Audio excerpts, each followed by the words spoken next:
Welcome back to this series from A to Z about launching a new ministry or a new church. And I'm so excited that you have continued to be a part of this. I think God is doing some amazing things as we continue to give Him our best in all of these areas. And this is the Q. And what am I going to do for Q? Well, this is question and answers.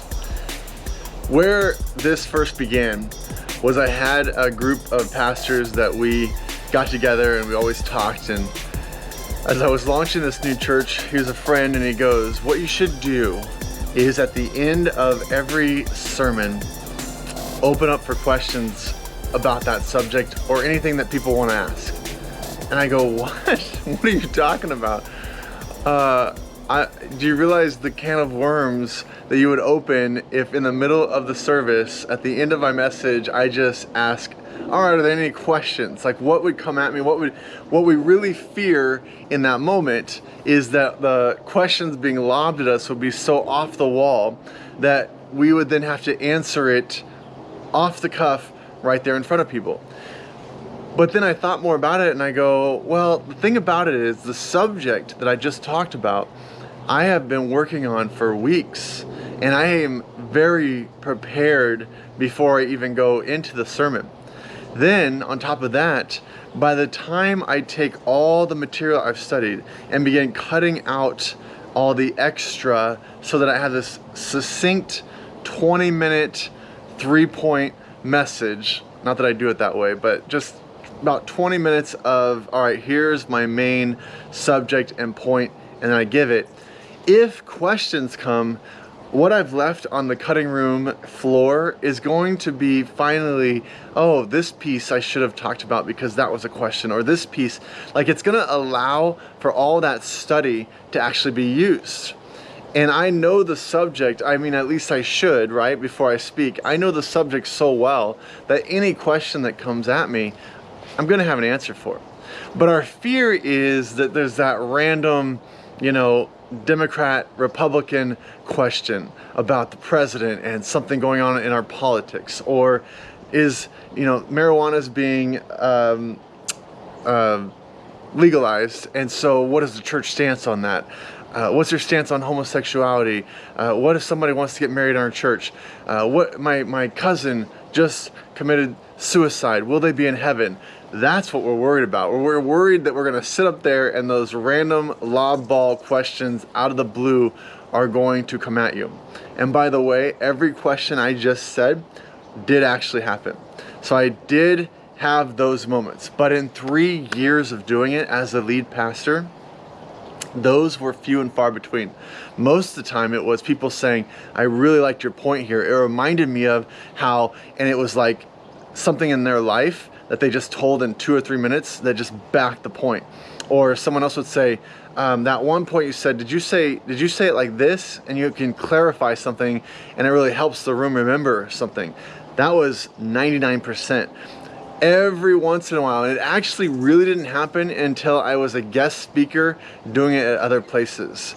That's when some random stuff came, but most of the time those were so few and far between, and when they asked the question, it was fairly easy to answer because it's just formed in a way it's like, you have no idea who's sitting in this room right now, and you need to show love. Most of those questions, the answer is love.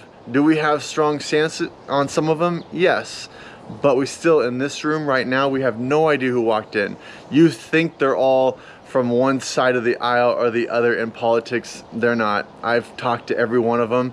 You have there's a lot more independence in this room than you think. You just think everyone's like you. And so anyway, you're able to answer the questions if you have some sort of tact fairly easily. But what it did allow for, by having question and answers, it allowed for this openness, this trust that what you're saying is truth, and I'm not worried about questions coming at me. It allowed for you are part of this process and I want growth. It's not a talking head up here telling you everything that is and isn't. No, it's a relationship in which you can ask questions. And as it moves from a relationship with me, it's going to put you closer into a relationship with God, because you're letting that person ask those questions and really move forward with their relationship with God. Furthermore, as you launch something, you're opening up the space. Now, it's whatever you're launching, maybe it's not a church, maybe you're not saying this in front of the church, but this is also the part where you're having people over for dinner at your house. You're going to coffee, you're going to Starbucks, and you're hanging out with them, and you're getting to know them, and you're letting them ask lots of questions. As you do that, they will feel comfortable with you, comfortable with what you're launching, and they will begin to feel ownership because they believe, rightfully so, that you care about them and the questions and where they are in their relationship with God. And then when they know you care, because you allow for that, you can then speak in a greater way into their life. Questions and answers. This is a key, this is one of those secret sauce things that will help you in whatever you're launching to have so much more success. Be open to questions and answers. It reminds me of a quote by Leonard Sweet that says, "If you aren't smelling awful sometimes, then you're not where Jesus is." You see, if we're putting ourselves in difficult situations as Q&A times, as those law ball questions, then there's going to be times when it is a bit strange.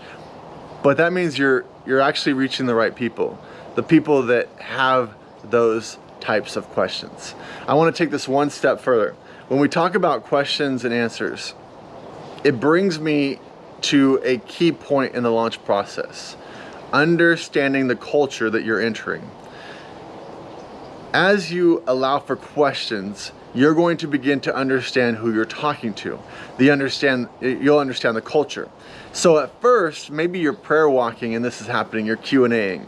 Okay, you start to understand the history of the place that you're entering, the city. Where did the city come from? How did it begin and grow? And what's the dynamics, the demographics of this area?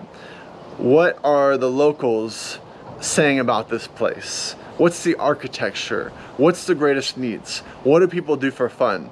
How would a new church or a new ministry meet the needs where people are?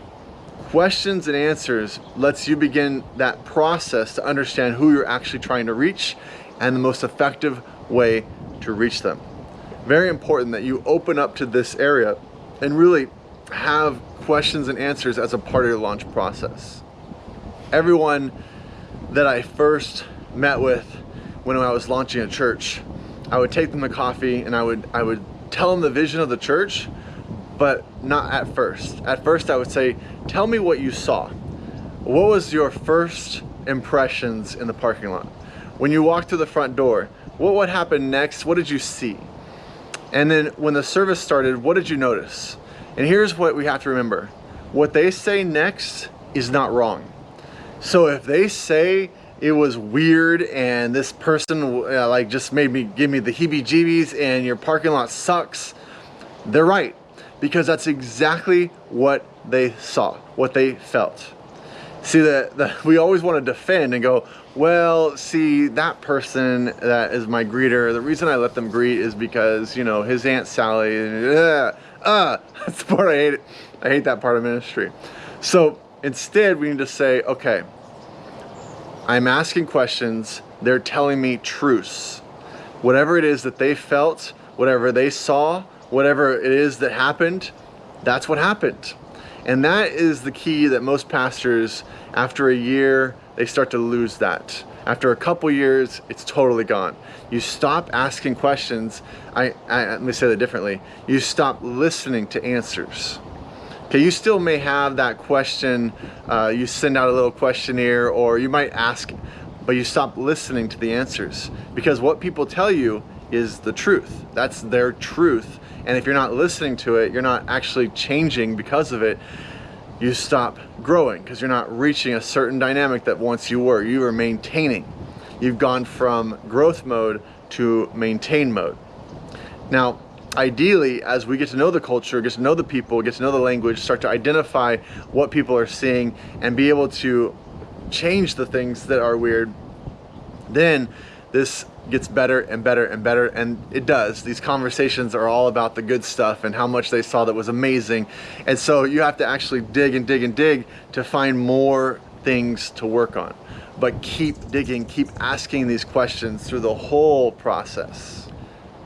The second thing to realize is people are coming, they're already influenced by the culture. They're already influenced by what they're watching on TV, what the national narrative is, what the world, whatever's going on in the world, that culture is already there. So my point number 2 would be find ways to connect with people in this culture, people outside of your world. How are we hanging out with secular people if you are in a church setting? People who don't go to church, people who aren't exactly like you, who don't think like you. Most church members, you need to know, in your congregation, they only surround themselves, they insulate themselves with everything that they believe. Their friends are just like them, what they watch, the news channel they watch, right? The news has been segregated to only being what you want to hear. They watch the shows that only believe how they believe. The people coming off the street into your church have a completely different culture, and they watch different things, and they're influenced by different magazines, different TV shows, different friends that have nothing to do with church. So if you're always answering just this one side, how are you ever going to reach the new culture you're trying to reach, right? So there has to be this point where Q&A begins to get your mindset into the people you're trying to reach. Are you hanging out with them? Do you watch the things they watch? Do you go to the movies that are the best and the biggest and what everybody's watching? If you're like so Christian that you can't do any of that, you're not going to be able to reach that group of people, at least identify with who you're trying to reach. You have to know something about their culture, therefore you can speak into the culture. Understand what I'm saying.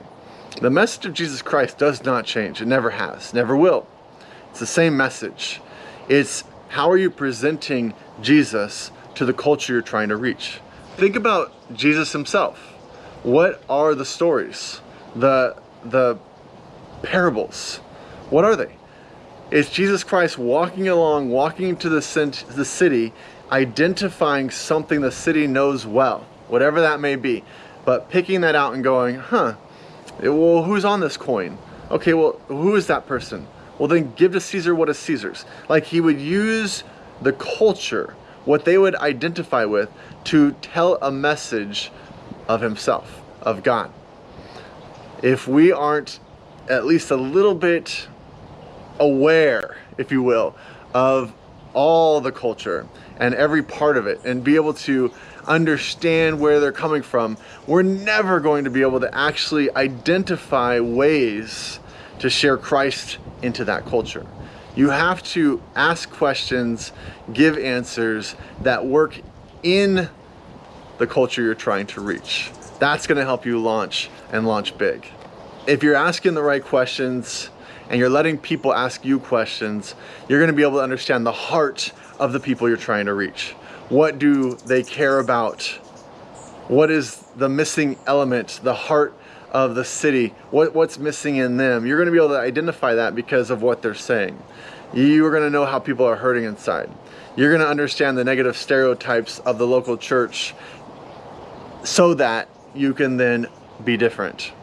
You're going to know the most effective ways to connect people right where they are and connect them to Jesus Christ, which is the point of what we're doing.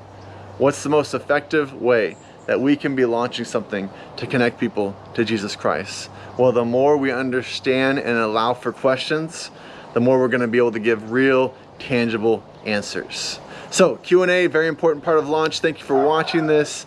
If you're randomly watching this on YouTube, take a moment to subscribe, hit that bell, because what you will get is every time we put another letter, the next letter is R, which is Reproducing Ministries. I call it Launching Pregnant. You're already thinking about the next thing you're launching after it. So that'll be next time. But if you hit that bell, you'll know when that's coming. Hit a like, give me a comment, let me know what you're thinking, and thanks for watching.